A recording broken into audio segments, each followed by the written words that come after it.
nakama, selamat datang di channel Anime OB.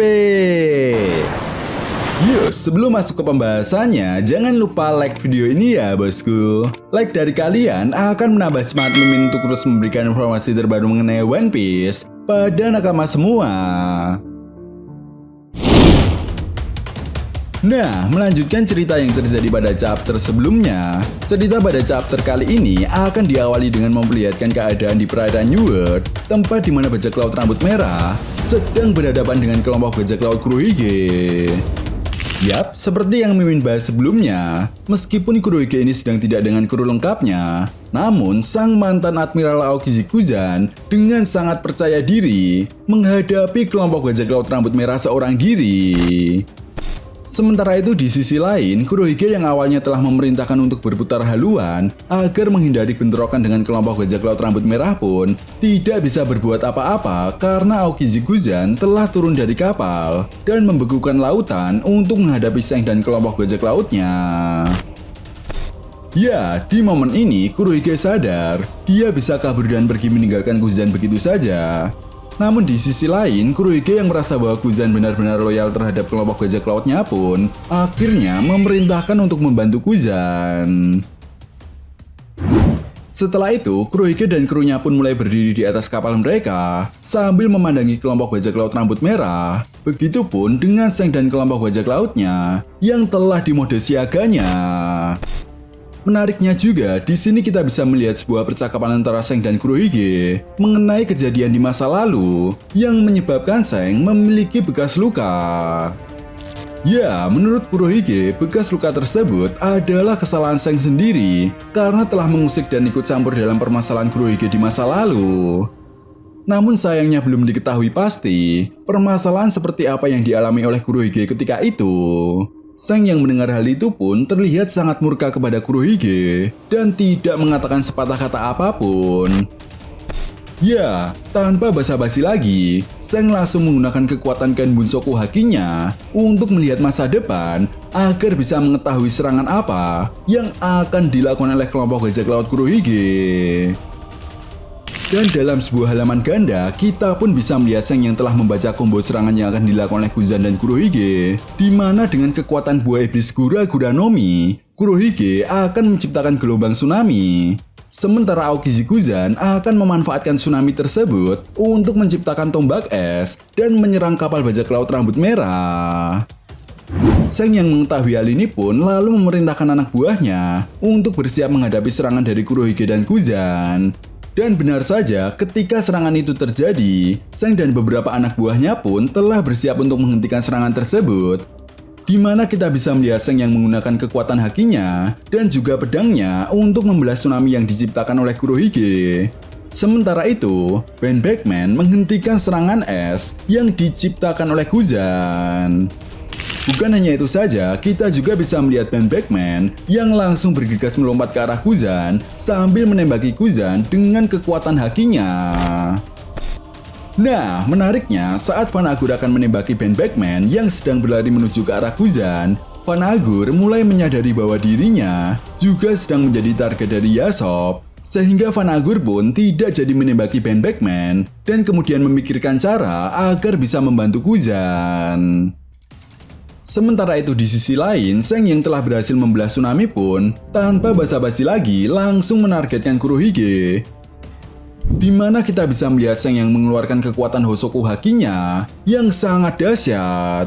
Bahkan efek pancaran dari Haki Seng ini bisa dibilang jauh lebih mengerikan daripada saat Seng menggunakan kekuatan Hosoku Hakinya untuk melumpuhkan Admiral Ryukugyu saat berada di negeri Wano. Melihat hal tersebut, Kurohige pun terlihat panik. Bahkan di momen ini juga, Kurohige kemudian mengatakan bahwa dirinya tidak bisa menggunakan kekuatan buah iblis Yami Yami no Mi untuk menyerap kekuatan haki. Belum diketahui pasti apa yang terjadi setelah itu. Tetapi yang jelas, Shin pun kemudian berganti dan membawa kita ke New Marineford. Yap, setelah Akainu mendapatkan perintah dari para Godosai, kali ini kita bisa melihat Akainu yang terlihat sangat kesal atas ulah dari organisasi Crosswheel yang selalu saja menargetkan beberapa angkatan laut baru. Bahkan Akainu juga terlihat kesal karena dirinya telah diberi bounty 5 mahkota atau setara 5 miliar berry. Yap, bounty yang jauh lebih tinggi daripada keempat Yonko saat ini. Artinya, secara tidak langsung, Oda Sensei ingin menunjukkan bahwa sang Fleet Admiral Sakazuki Akainu bisa dibilang memiliki kekuatan yang setara dengan Yonko. Di sisi lain, meskipun Akainu ini telah memerintahkan armada kapal perang mereka yang dipimpin oleh Admiral Fujitora untuk menangkap organisasi Cross Guild, tetapi Akainu belum mengetahui jika saat ini Admiral Fujitora justru membantu Sengoku dan organisasi SWORD untuk membebaskan Monkey D. Garp yang saat ini sedang ditahan di Pulau Hachinosu. Yap, tentunya ini sangat menarik ya bosku. Beruntung Akainu belum mengetahui hal ini. Bayangkan saja jika Akainu mengetahui hal ini, maka dia akan sangat marah sekali kepada Admiral Fujitora dan bahkan tidak menutup kemungkinan Akainu akan melawan Fujitora yang bisa menyebabkan Admiral Fujitora keluar dari angkatan laut sama seperti halnya Aokiji Kuzan. Nah, tepat di momen ini, setelah itu tiba-tiba Akainu mendapatkan panggilan dari agen pemerintah dunia melalui Denden Mushi. Yap, agen CP0 ini memberikan informasi kepada Akainu bahwa saat ini di beberapa kerajaan telah terjadi pemberontakan dan perebutan wilayah. Agen CP0 tersebut juga menjelaskan jika hal ini disebabkan oleh organisasi Revolutionary Army yang datang beberapa waktu yang lalu ke kerajaan tersebut. Bahkan raja di kerajaan tersebut juga mengatakan jika organisasi Revolutionary Army telah menyebarkan paham ideologi mereka yang bertentangan dengan pemerintah dunia.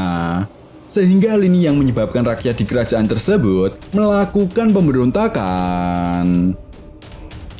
Yap, perlahan tapi pasti, hal ini seolah menjelaskan jika strategi yang dilakukan oleh Dragon telah berhasil dan Dragon juga sadar dengan cara seperti ini. Cepat atau lambat, kerajaan-kerajaan yang ada di dunia One Piece yang saat ini telah melakukan pemberontakan akan menjadi bagian dari organisasi Revolutionary Army.